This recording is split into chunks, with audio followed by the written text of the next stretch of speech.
Hello and welcome to the S296 PDGF Investigation Labcast. This Labcast is there to help you with this PDGF investigation and also give you an idea of this experiment, the remote experiment, with all the steps and all the complexity. In case you haven't been at the Labcast before, there are several interactive questions on your screen. They're called widgets. And you can maximize the video if you prefer to just have the video on one full screen. And you've got a chat box, and I see you're already using your chat box quite extensively, so keep that going. Kate and Lorraine are going to answer questions in the chat box. And yeah, we are going to present the Labcast. Yes. The first widget is a map. So if you look at this widget now, if you just open it and click on it, it gives us an idea and get a feeling for where you are now, where you are attending the Labcast from. And we are going to start talking about the Labcast. Sounds like a good idea. So you've possibly seen me before. I'm the module team chair, or one module team chair for S296. And I've done the module introduction. I'm also a senior lecturer in biology here at the Open University. And in my research, I'm a cell biologist or a cell physiologist. And I'm looking mostly on cellular signaling, intracellular signaling, a lot of calcium signaling, and I do spend a lot of time in front of microscopes looking at living cells using fluorescent microscopy. Okay, and hi everyone. You probably haven't seen me before. I'm Mark Hintz. I'm a new lecturer in biology at the Open University. I've been here since May, and my research background is to look at genetic networks in stem cells in early embryonic development in both chickens and nematode worms. And my role in this module has been to implement the experiment that you're all going to do for topic 7. So as I said, we are doing this Labcast to help you with the PDGF investigation, to give you an overview on what the steps are, and to help you to navigate through the investigation with spending the minimum amount of time or with just having clarity about what we asked you to do. In the PDGF investigation, so far, you've done part 1, where you looked at an RNA-seq study and investigated the RNA expression of several genes after stimulation of cells with PDGF. And you visited the Ensembl Genome Database.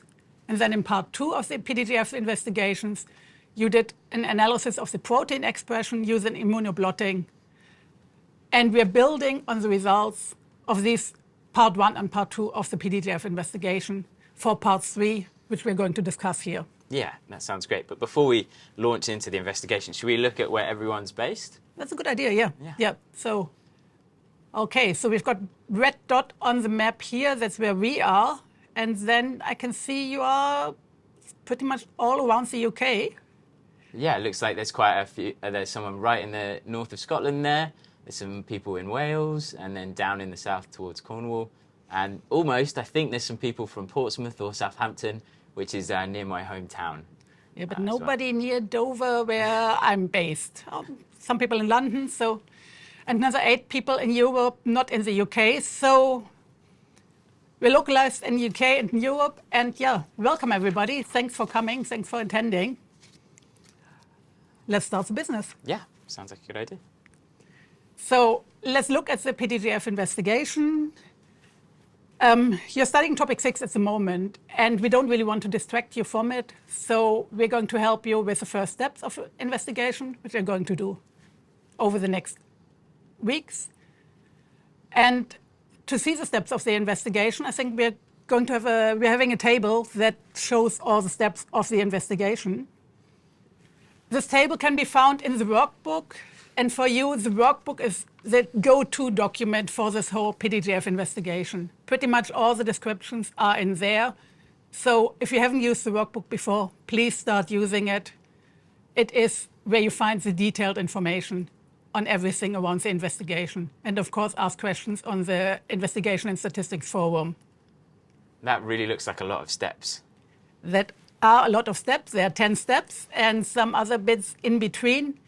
But actually, it's 10 steps, but a lot of them don't take much time. And if you're organized, if you're planning ahead, put a little bit of time aside, There is a very logical flow, and this whole investigation is built like an experiment we are running in the lab. So if we're talking through these steps, I think you will understand that these steps really mimic the flow of an experiment, a cell proliferation experiment in the lab, and it will be much easier for you to understand what you're asked to do.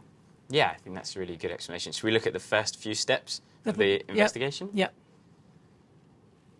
Okay, so this slide shows just the very first steps. You have voted in poll 1 on the tutor group forum, and you've indicated your preference if you want to do the data collection during a weekday or over a weekend. In case you haven't done it, please contact your tutor as soon as possible so that they can allocate you to a group that fits with your requirements. So, should have done that, please do it as soon as possible if you haven't done so yet. And at the moment, we're in the second row of this table, and you're attending the PDGF Investigation Labcast. Next up is step 2, where you're going to vote in poll number 2, and this vote is on the treatment conditions of the cells in the remote experiment. This poll opened today in the study planner, and here we're giving you an idea of how you can do the decision making, what PDGF concentration to vote on in this poll. Yeah, I think that's a really critical point. So step 2 is the point which you will decide the treatment conditions that we're going to use in this experiment for you to analyze. And so maybe we should start the discussion about what treatment should be applied to the cells. And Katja, how would you approach that? And most importantly, what are the treatments that are on offer for treating these cells in this experiment? So the treatments this time are the PDGF concentration. And you've done an immunoblot analysis where you stimulated the cells with different PDGF concentration, ranging from a control without any PDGF up to 2 nanomolar PDGF. And this dose response analysis you've done in part 2 of the investigation is what I would use for a decision-making process here. So I need to see, do the cells respond to the PDGF stimulation, and how do they respond? Yeah, and remind me that for the PDGF receptor, the activation means phosphorylation of the receptor. Yeah, it's the phosphorylation of the receptor, and that's one of the experiments the students have done in part 2 of the investigation. And I'm not sure, have you seen the results from those? No, I haven't seen the results from the immunoblot. Okay, so shall I show you the immunoblot? Yeah, that'd be a really good idea. So that's the experiment that the students have done in part 2 of the PDGF investigation. It's a dose-response curve. You can see the concentration of PDGF. So lane 1 has no PDGF, it's a control. And then you've got an increasing PDGF concentration from 0.1 nanomolar up to 2 nanomolar in line 6. You can see that we used an antibody against the phosphorylated PDGF receptor to probe the blood. Great. So then, looking at lane 1, am I right in saying that there's a really low level of the receptor present at this point in the control condition? Yeah. So lane 1, which you can see here, only has very little PDGF receptor, phosphorylated PDGF receptor. Yeah. And then, so moving towards the right on the blot, so 2, 3, 4, lanes 2, 3, and 4, that are highlighted in red, you can see that the level of the PDGF receptor that's phosphorylated increases with the PDGF concentration. Yep, that's right. Okay. And then after that, with lanes 5, 6, and 7, it looks like that the concentrations from 0.5 to 2 nanomolars don't really cause much more of an increase of the phosphorylated receptor, and that the bands look saturated at this point in the immunoblot. Yeah, I agree with that one. So, but what's about line 8? It's really colorful. Yeah, it is a very colorful lane. So lane 8 is the molecular marker. So that's where we have a ladder, essentially, or a marker that has known protein weights, and you can see these that are all nicely colored. And that helps us decide that the band that we see is at the correct size, so that we know when we're looking at the blot that it's the correct weight, and we're sure that there is the phosphorylated PDGF receptor that we're looking at in this blot. Okay, so now that we know that PDGF from 0.3 nanomolar onwards is increased, should we really look at what else needs to happen for the cell proliferation? So should we look at the transcription factor MYC and the response to PDGF? So we decided to look at the MYC, the MYC protein, because it is a transcription factor. And in part one of the investigation, you saw that when cells are stimulated with PDGF, the expression of MYC increases. So MYC is a transcription factor. From the literature, we know it activates cell proliferation. So we would like to know whether MYC actually is involved in the cell proliferation that is stimulated with PDGF. So we need to know whether the stimulation with PDGF also increases the expression of the MYC protein. And for that, we've done another immunoblot analysis. So we used the same immunoblot, but now we reprobed it with an antibody against MYC. And we've got a blot here. OK, so this blot looks really interesting. It looks like there's 2 bands for MYC. Is there any particular reason that there's 2 bands for MYC? Yeah, so the MYC protein is getting some post-translational modifications. And that means that you've got the unmodified band and the modified band. And the antibody we are using does pick up both the modified and the unmodified protein. So we do pick up 2 different bands with this particular MYC antibody. And you can see both here. And we're interested in the total MYC. So we're interested in the density or the darkness of both of these bands. OK, so going through it like we did for the previous immunoblot, it looks like already in the control at lane 1, there is a low level of MYC activation, which you can see highlighted here. And then moving from left to right, again, with the increasing concentration of PDGF that's been added, it looks like MYC expression increases up to the concentrations of 0.3 nanomolar and 0.5 nanomolar of PDGF. And you can see this by the bands getting darker in both the top and the bottom. And then following this, something else happens where even though we're increasing the level of PDGF, so increasing the level of phosphorylated PDGF receptor that you saw in the last immunoblot, it looks like here in lanes 6 and 7 that the amount of MYC activation actually goes down. OK, so for the receptor phosphorylation, the more PDGF, the more phosphorylated receptor protein. But for MYC, there's a sweet spot. And we had a higher increase of MYC at around 0.5 or 1 nanomolar PDGF. Yeah. So how would we use that to make a decision on a PDGF concentration to use for the experiment that we're asking the students to do? Yeah, that's a really good question. So for me, what I would do is look at those immunoblots and look at the concentration that activated the highest level of PDGF and then activated MYC as well. So would you always go for the highest concentration, or how do you decide a concentration? Yeah, that's a good caveat, because you saw that higher concentrations led to less MYC activation. So first I would pick one that had a good activation of MYC. But then if you add too much of a chemical, you can sometimes cause off-target effects. So in this case, a really high concentration of PDGF might actually cause off-target effects and cause a different effect on MYC. And so we want to use the lowest possible concentration we can. OK, so we need a reliable response, but we don't want to go overboard. So a low but reliable concentration of PDGF is what you would advise the students to choose. Yeah, I think that's a really good way of thinking about it. OK, so to help with this decision making, I've created a figure from the 2 blots that we've shown you. And this figure shows the blot against the phosphorylated PDGF receptor on the top and the blot for MYC at the bottom. So you can see both in one image. And a question I've got is, if we compare the 2 highlighted concentrations of PDGF, 0.5 and 1 nanomolar of PDGF, do you think that cells that are stimulated with these 2 concentrations of PDGF show the same level of cell proliferation? Or do you think that the cell proliferation after these 2 concentrations would differ?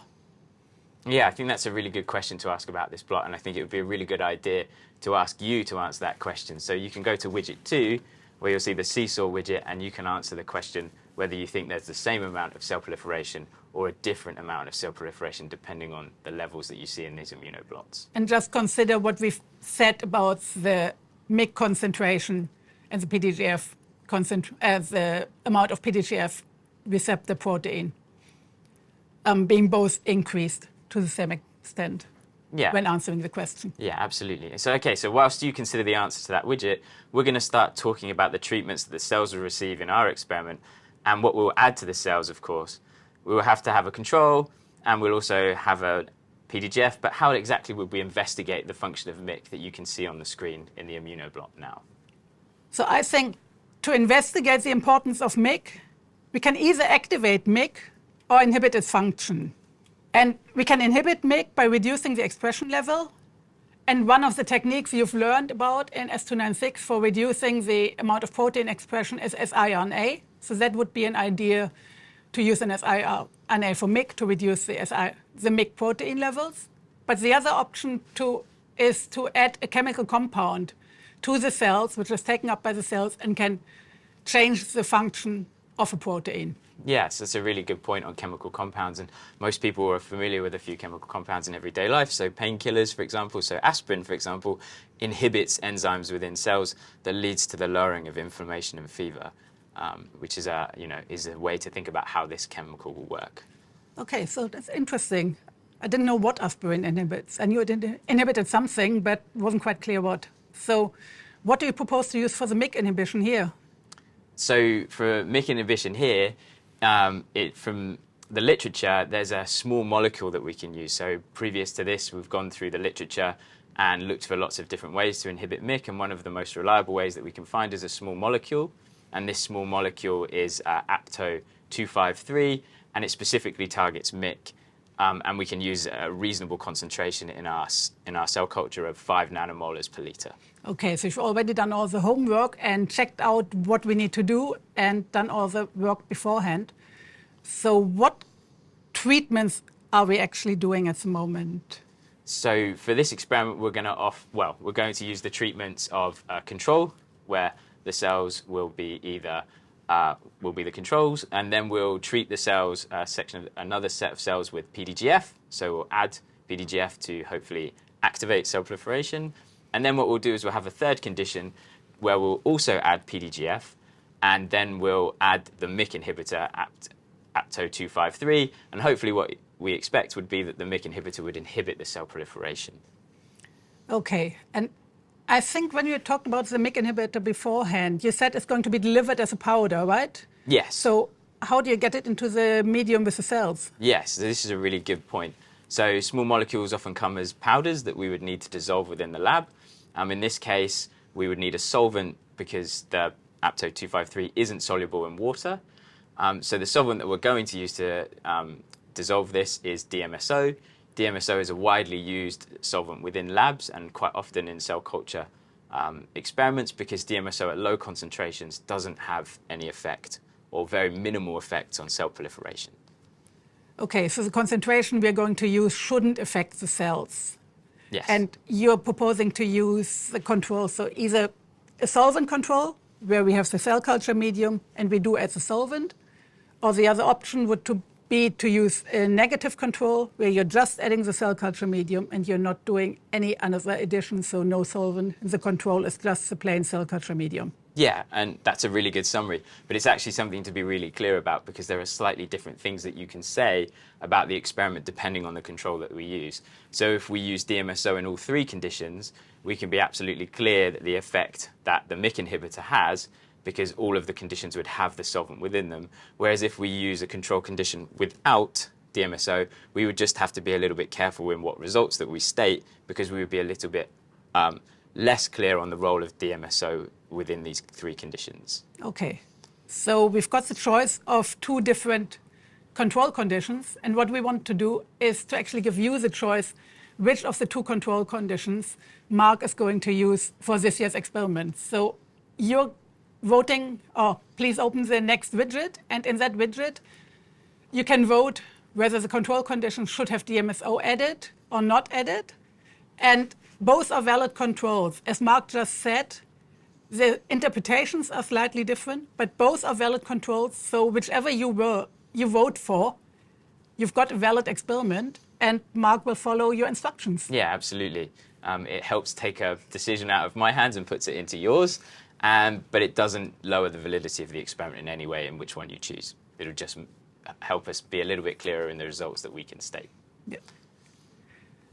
So we've done a lot of talking now, but we're only still at step 2 of the investigation. I think we probably need to move on. Yes, I think that's a good idea to move on to step 3.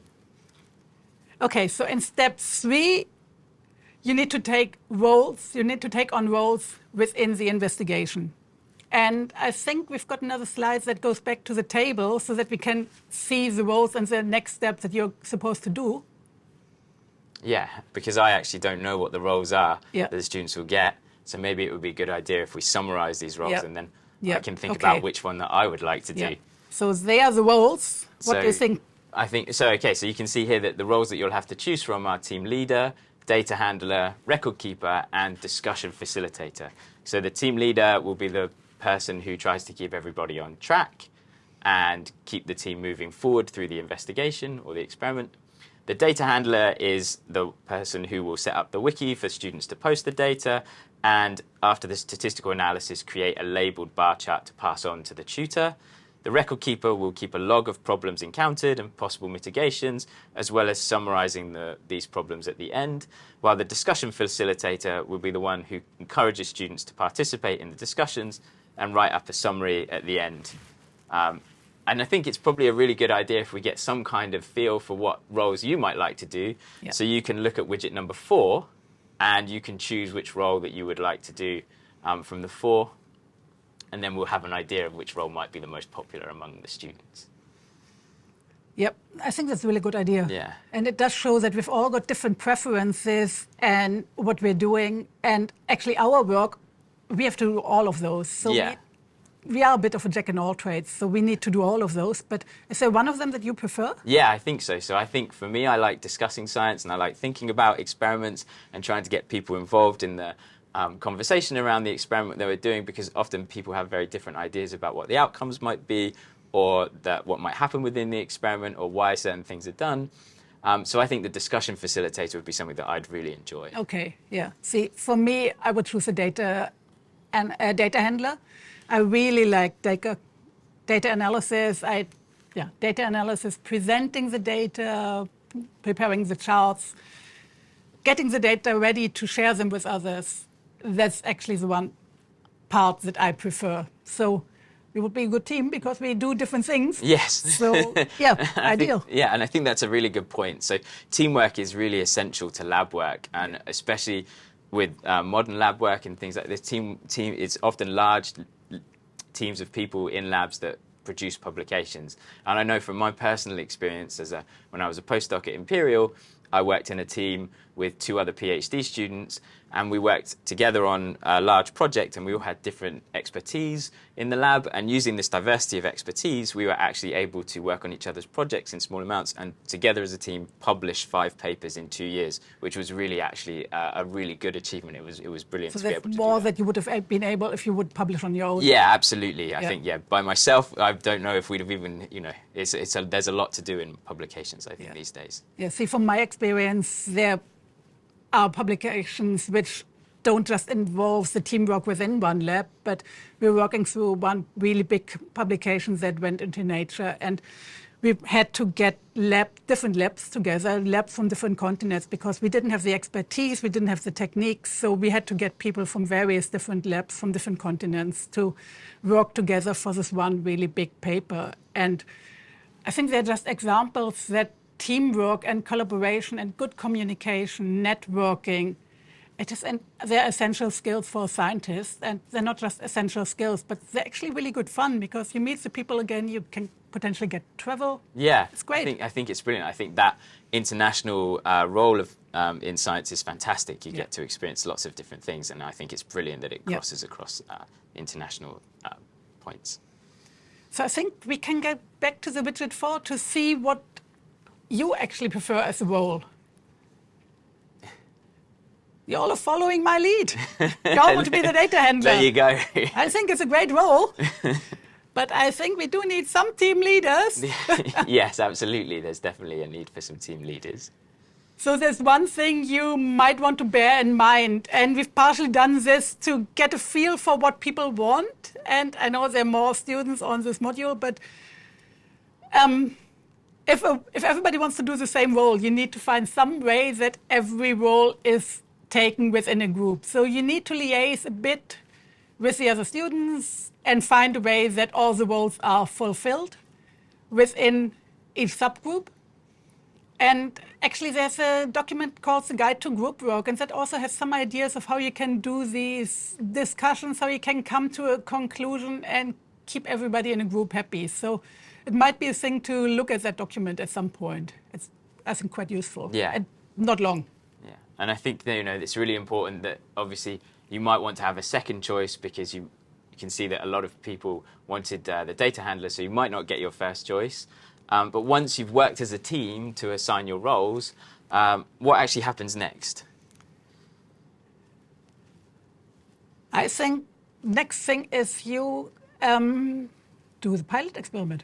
Yes, so we should go back to the table and have a look quickly there. Yeah.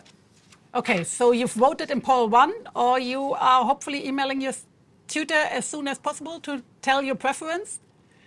You're looking at the Labcast. You're going to vote in poll number 2. Then your tutor will announce the subgroup allocation by Monday next week. And Mark is going to run the pilot experiment. So yeah, I think let's talk about that one. Yeah, I think it's a good thing. The pilot experiment is actually really important. And the purpose of the pilot experiment is to allow you to choose the time at which you want to collect data. So have you already done a pilot experiment, or is the pilot the pilot? The very first pilot? Yeah, so there's been multiple pilot experiments before this. Actually, the plate reader that we'll talk about in a short while was trialled in the online summer school earlier, or last year, in fact, because summer is now last year, it's now a new year.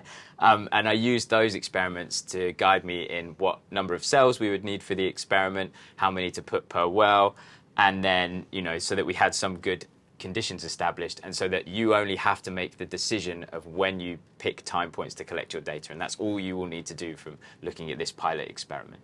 Okay, that's really helpful. Do you have any data we could show the students to see what they need to make their decision on? Yes, absolutely. So I think we have a graph that we can show. Yeah. Okay, so the pilot experiment data you will be seeing once the pilot experiment has finished is a curve that looks something like that one. So you've got 3 treatments, but you're not shown which treatment is which because we're going to run this experiment blind. You just know treatment 1, 2, and 3, or A, B, and C. And this graph shows the number of cells on the y-axis and the elapsed time in minutes on the x-axis. And if you're looking at these graphs for your data collection, and you're only collecting data at one time point in this experiment, so you need to agree at what time point you want to collect the data. And I assume you want to see whether there's a difference in cell proliferation at that time point. So if I look at this graph, if I would go for 600 minutes, which is 10 hours, or around 500 minutes, there isn't that much difference between the 3 curves. Yes, the one in the bottom is a bit lower, but the other ones are pretty much the same number of cells. So there's probably no significant difference between the treatments at this time point. But if you look at the later time points, that's much more likely that you do see a significant difference. Yeah, and you can see if you look between 1,000 and 1,500 minutes, around about 1,440 minutes is about 24 hours. And I think there is where you can probably begin to see a really big difference between the 3 groups, and that might be a good time point for you to pick. Yeah. And for the data you're getting for the pilot experiment, you're getting the whole 3 days or 72 hours, 3 curves. You can look at those curves, and then you're discussing within your group at what time you want to do your one data collection, because it is just the one time point that we're asking you to collect the data. So data collection is hopefully a very quick thing. Yeah. Okay, so now we've talked a little bit about data collection and when you might do it. Maybe it's a good time to show you some of the stars of the show that are not us and are the equipment that we're going to use. Yep. So I will show you the ZenCell OWL reader that will do all of the all of the imaging, but what I'll do is I'll also show you some of the equipment that we use. So here you can see a T75 flask, and this is what we will grow large numbers of cells in so that we have a lot of cells to use for our experiment, because we need about 50,000 cells per well. And when I mean per well, I'm talking about the 24 well plate that we're going to use. So here you can see this is a 24 well plate. I should say, I forgot to say at the beginning, that there is no biological material in the lab at the moment, and all of the equipment's been cleaned, so I don't have to wear gloves. And you can see here, so there are 4 wells per row, and each row of 1, 2, 3 will have a different condition. And then what happens is the cells are in this, And then this is the Zencell OWL plate reader. So you can see here, if I just adjust it for the camera, you can see just in here, oh, there we go, there we go. You can see the LEDs, and these are the lights that shine down onto the cells one at a time. And then if I adjust it this way on the bottom, you can actually see in here, you can see the individual 24 cameras that will image each well sequentially. So you've got one camera underneath each well and one LED per well. Yes, absolutely, yeah. So then what will happen is that we place an adapter on here, and then we would place our 24 well plate into here, and then this whole machine with a cable gets placed into the incubator at 37 degrees with 5% CO2, which you can see here. Here's a video that we took. So that's the incubator, which is going to be used for the experiment. And that's an experiment that Mark was running. And what you can see soon is how the data collection actually happens. So you will see that the LEDs are coming in. So here you see the LEDs coming in one by one and going through the whole row. That was perfect timing when you said it, and that was amazing.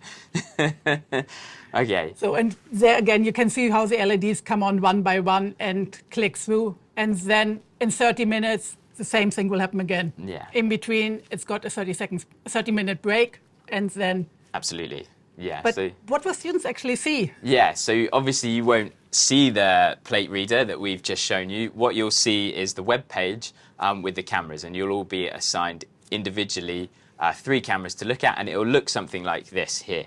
So you can see the 3 cameras here, camera 1, camera 2, and camera 3, and the numbers that you're interested in are the count. So the count is highlighted because that's the actual cell count, but there are a few other numbers on here. So you can see that above the count there's the coverage, and this just means the area that you see that's covered, so the visible area that's covered by cells. So you can see in the one that's highlighted there's 60.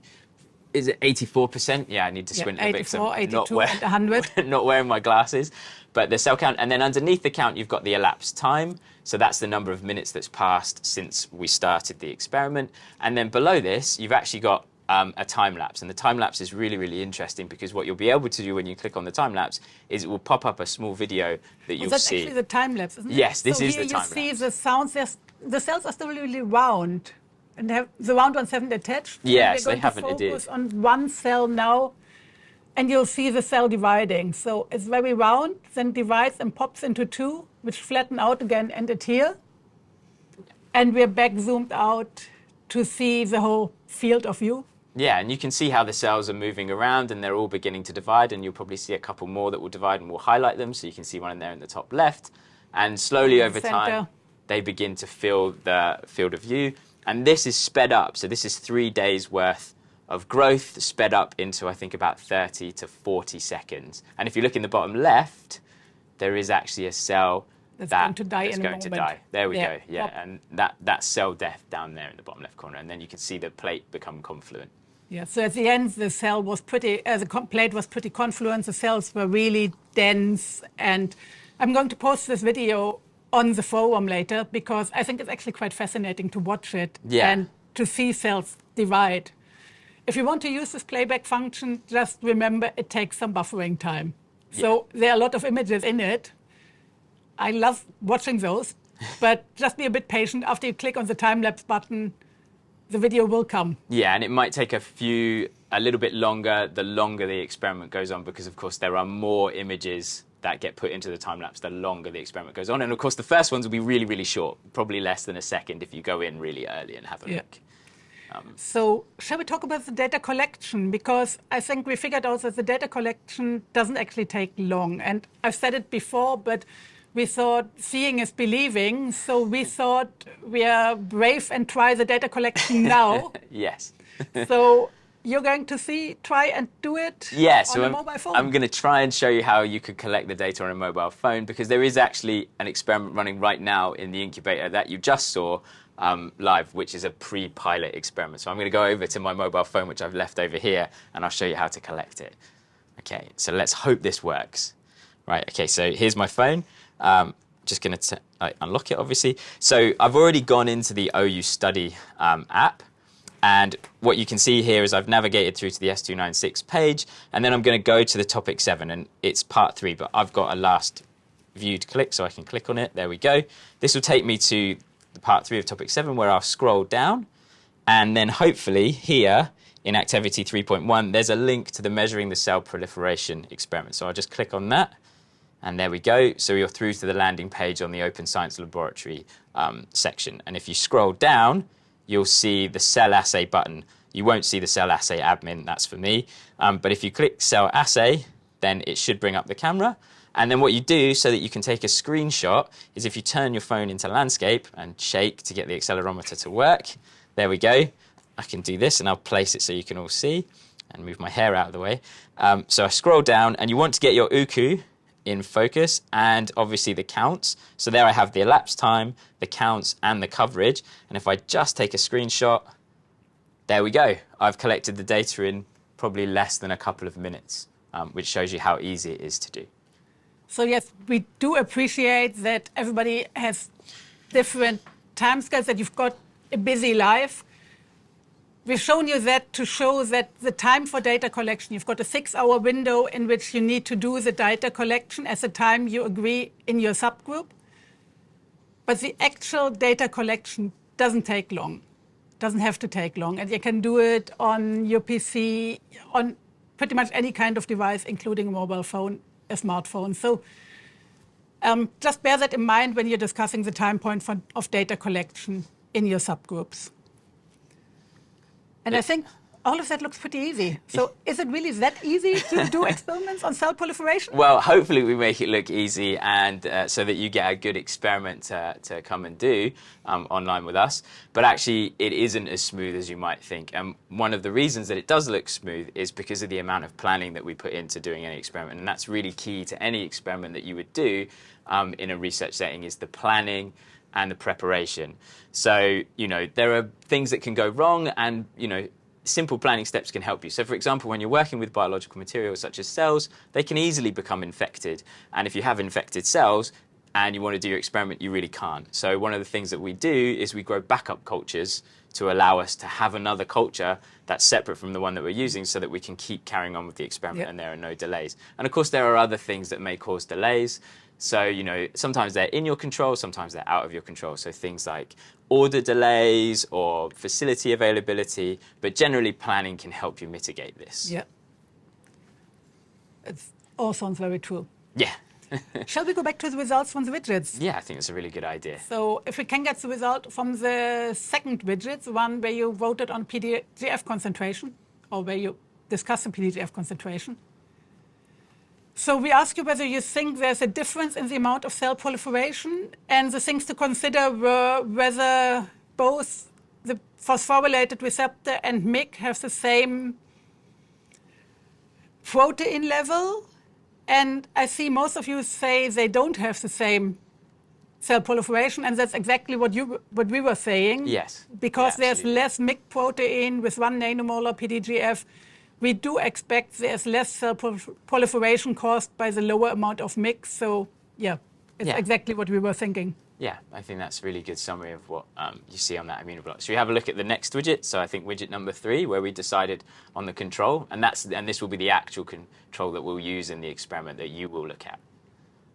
Okay, so that's brilliant. So we will use DMSO. So we will use a DMSO control. So we're using a solvent control and... Yep, and that's really good because it's taken a decision out of my hands. I'm quite happy that I don't have to plan that and that you've been a part of the experiment to set that up. Good. So what next? We have shown you how to collect your data, and after everybody has collected the data, you need to share them, because every single one of you collects one data point. For the statistical analysis, you need more data points. So your data handler will set up a table in the wiki, and all of you need to put your data into that wiki. It's really important that you don't start the statistical analysis before everybody has contributed the data. And also, in case your group is relatively small, your tutor might add a couple more data sets so that you've got enough data for a reliable statistical analysis. The wiki will be locked on Tuesday, the 12th of March at noon. So please only start the statistical analysis after that time point, just in case additional data sets are being added. Yeah, I think that's a really crucial point about when you start your statistical analysis, because obviously there's the cluster workshops and the statistical tutorial, but also we've blinded you to the conditions. So you'll only see cameras 1, 2, and 3, and it's only after this point that you'll be unblinded and be able to know the conditions that we use for the experiment, so that you will be able to then do the correct statistical analysis. Yeah. I think we might also have another screenshot of the table, because, as much as I know the table by heart, I think it definitely helps you to have a reference what we're talking about. So step 4 was the decision on the time point, and we've gone through the line graph, so you know how to, some of the criteria how to make this decision. We've shown you the data collection. I spoke about sharing the data, which happens in the wiki.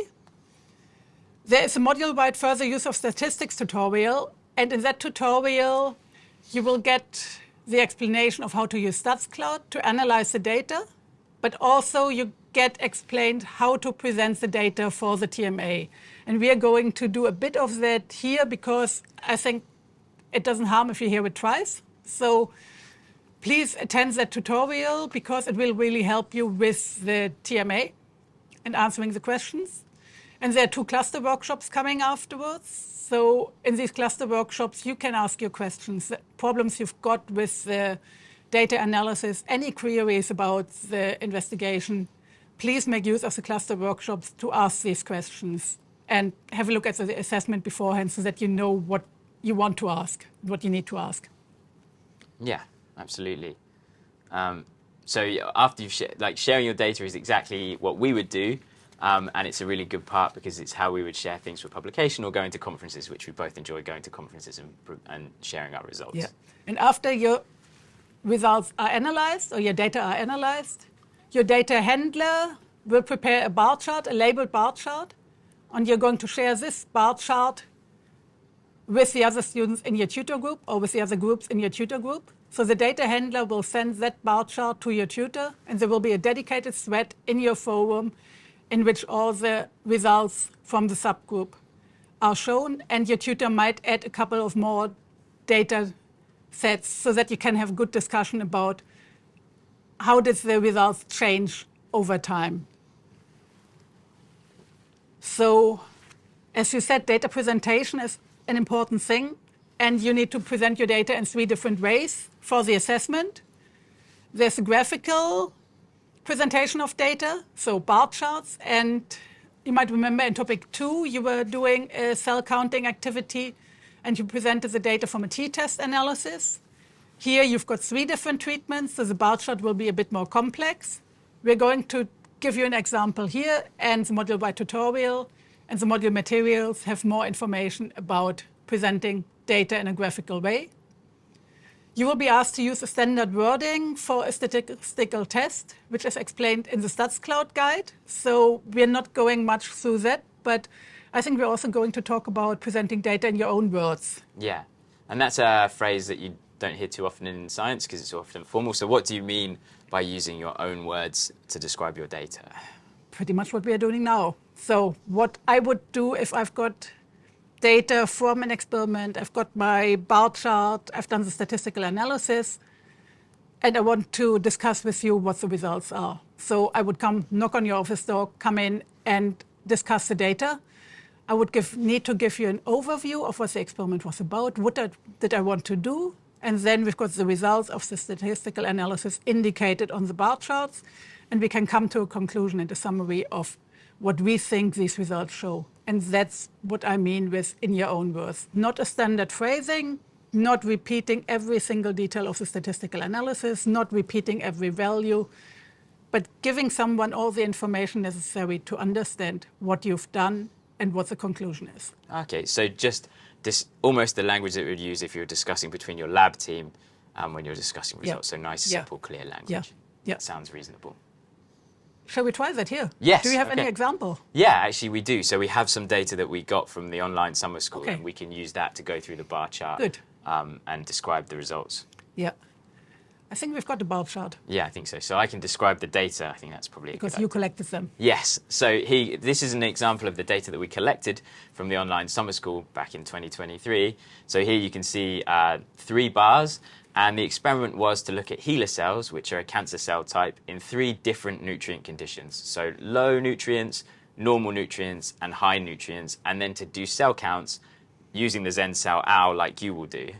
So actually here you've got cells on a strict diet, then cells that have a normal food regime, and then you've got binge-eating cells. Yes, yeah, that's about the size of it, but that's obviously not quite the scientific language that we would be looking for. So the way to describe this is that we did an experiment to test our experimental hypothesis that the nutrient level will affect cell proliferation, with the null hypothesis that varying the nutrient conditions wouldn't affect cell proliferation. And I think you've indicated the statistical significance with horizontal lanes here. Yes, that's right. So at the top of the bar chart, you can see the horizontal bars with asterisks above them. And you can see here that they indicate which conditions have been compared. And the asterisks indicate significance. So you can see that actually the low and the normal conditions don't have any statistical significance. So they're not significantly different from each other. And that the high nutrient condition is both significantly different from the low nutrient conditions and the normal nutrient condition as well. And that's indicated by the asterisks. Yes, and this was after 24 hours. So in a bar chart like this, to indicate the statistical significance, you need a horizontal line between all the different charts. So for comparing these three conditions, you need three horizontal lines in your bar chart. Yes. And that gives you the result of the statistical analysis or of this post hoc analysis. Yes. And the details of those will be explained in the module-wide tutorial, so you'll get those.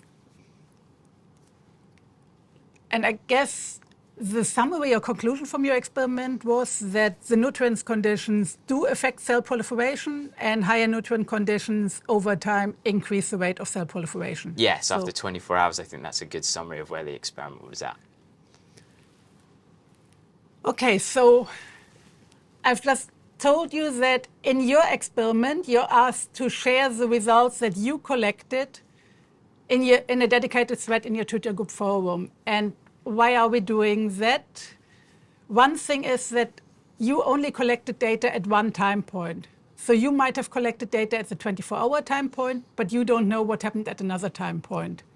So by asking you to share your data and tutors potentially supplementing them with other time points, you can get an idea of what happens to the whole experiment. So you can see what happens after 24, 48, and 72 hours without having to collect any more data or without having to do any more analysis, because you see the already analyzed data. And you need to look at them. Yes, you need to compare them. That's part of the discussion, and that's part of what you'll get marks in the assessment for. Yeah. So that's a really good point, and it's something that we had in the online summer school where we had different time points, and we can have a look at that now by comparing 24 hours to 72 hours. Okay, so there are two different bar charts, and they give me an idea whether the results change over time. So after 24 hours, I only had a higher rate of cell proliferation in the high nutrient conditions, so the binge-eating cells.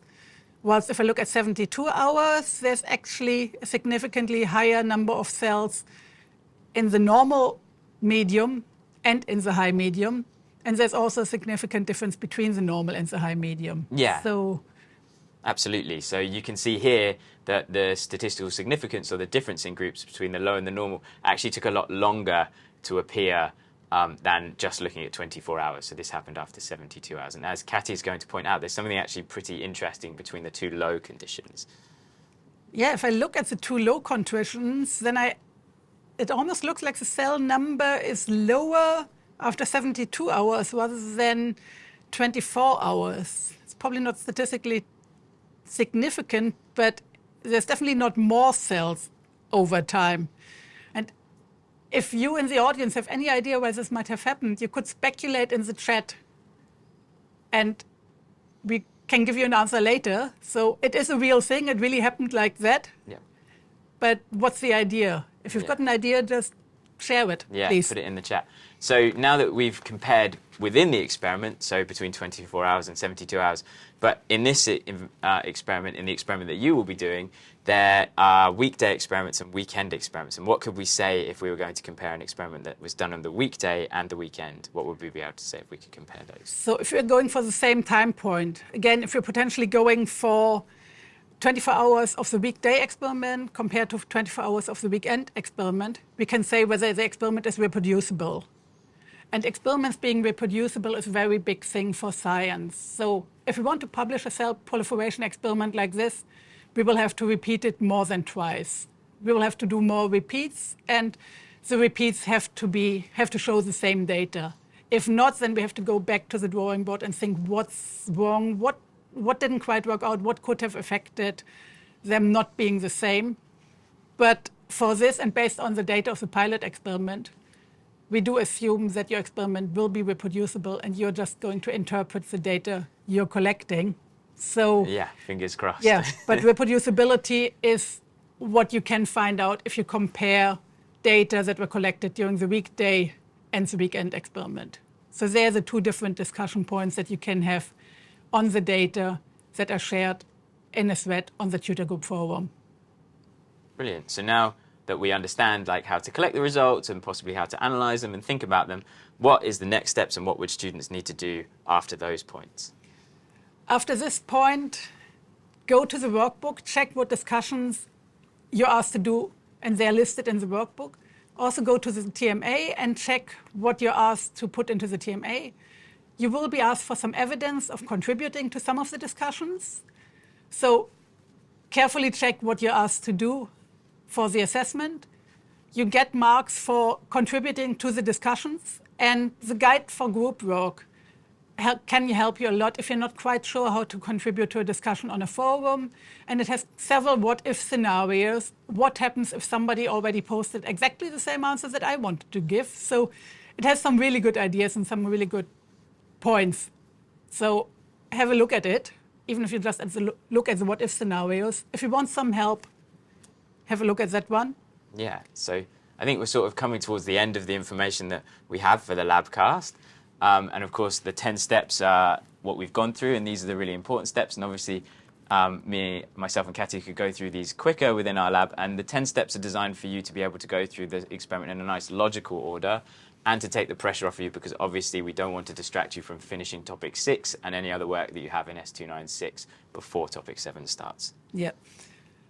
So within this Labcast, you've decided that we're going to use DMSO and a solvent control as a control condition. So Mark will remember that when he's setting up the experiment. Yep. We've told you ideas of what to consider when you're choosing the PDGF concentration. And you can do that at any time now. The poll is open, and you can find the link on the study planner. And the poll closes Monday next week, so that Mark can start the pilot experiment on Tuesday. Yeah. So there's not much time between closing of the poll and starting of the pilot experiment. We haven't mentioned it so far. I've always referred to the table, and this table I think is really good to have all the steps listed. But we've got another document that might help you keep track of the dates, and the next slide should show the calendar, which actually gives you the real dates for the different cutoff dates, for the different steps. So you can easily see we are on Tuesday, 13th of February with the Labcast. The pilot experiment starts on the 20th, runs to the 23rd. So it gives you the dates for all the steps, easy to view. And I've got the calendar printed off so that I can keep track of what you are all doing in the experiment. Yeah, I think that's a really good point. I mean, even I have the calendar because I have to plan the pilot experiment. And I think planning is key. But also remember that you get marks for collaborating. So make sure you give yourself enough time to go into the forums and discuss, because you will get marks for collaborating and by engaging. And you don't have to worry about when anyone else in your subgroup engages, because obviously sometimes group work can be a bit frustrating if you have to rely on other people. But this is not the case. It's just if you engage in the forums and discussion, then you'll get the marks for your collaboration. And I think we all know that collaborating with others, it can be frustrating, but it can also be extremely rewarding. And collaborating, it's part of our work, it's part of the work of a scientist. Yeah. This Labcast wouldn't be here without the work of a whole team together. So I hope that you've got a rewarding experience from this Labcast, and you're doing the first remote experiment in any of the biology modules at the Open University. So no pressure. Let's hope it's all going to be a good experience for everybody involved. I had a quick look at the chat, and I don't think there are many questions that are urgent for me to answer now.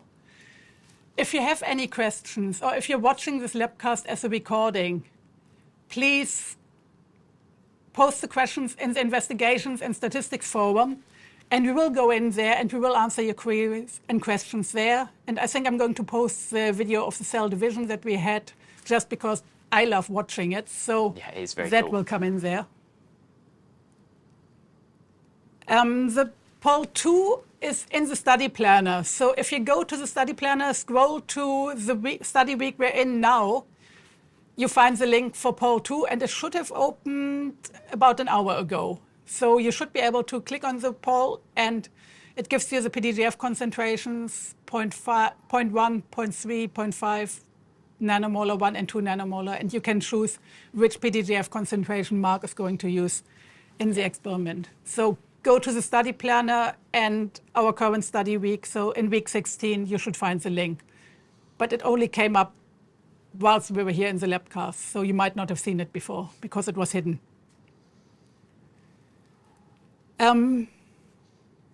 I think with that, I just want to thank everybody involved here. Yeah. So I want to thank you for attending. I want to thank Kate and Lorraine for manning the chat, and I've just seen messages flying by, so you must have done a very good job there. Yeah. I want to thank you for setting up the experiment.